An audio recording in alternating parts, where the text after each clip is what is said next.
क्या आपको नहीं लगता सर एडवोकेट्स को भी एडवर्टाइजमेंट स्टार्ट कर देनी चाहिए, या ऐसा कोई लॉ अमेंड हो जाना चाहिए? I know it's not allowed according to advocates act, but आपको नहीं लगता सर कि जो नए देखिए, बडिंग लॉयर्स हैं, नए इस प्रोफेशन में कदम रख रहे हैं, जिनका कोई नहीं है, आपके जैसे सर फर्स्ट जनरेशन एडवोकेट्स हैं, तो उनके लिए एडवर्टाइजमेंट मार्केटिंग कितनी ज़रूरी है इस टाइम पे? देखिए वो आपको पता नहीं मालूम है, डॉक्टर भी एडवर्टाइज नहीं कर सकता। इवन द डॉक्टर को भी ही डजंट हैव, जो हमारे पर लिमिटेशन है उन पे भी लिमिटेशन है।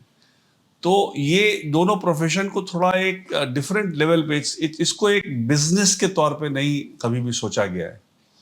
इसको सोचा गया है कि ये एक सर्विस है, और इस सर्विस को आप एडवर्टाइज करके क्या है ना, आप कूड़े को भी बेच दे सकते हैं एडवर्टाइजिंग के बल पे।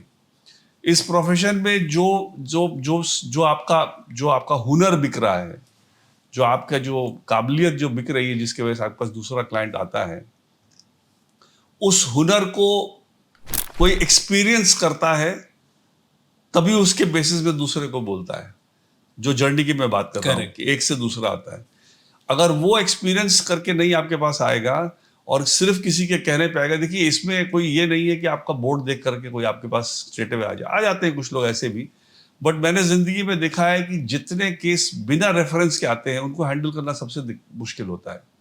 वो उनकी एक्सपेक्टेशन डिफरेंट लेवल की होती है, वो उनके साथ एक कंफर्ट नहीं होता। लेकिन जो किसी के रेफरेंस से आता है ना, उसमें उसको भी मालूम है कि मैं इनके पास जा रहा हूँ तो ये मेरे को ठीक से मेरा केस देखेंगे, मेरे प्रॉब्लम को समझेंगे।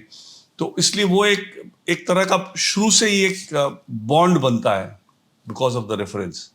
बिना रेफरेंस के काम में फिर वो एडवर्टाइजिंग वाला जो काम होगा, वो बॉन्ड नहीं बन पाएगा जो क्लाइंट के साथ एक बॉन्ड बनता है शुरू शुरू में।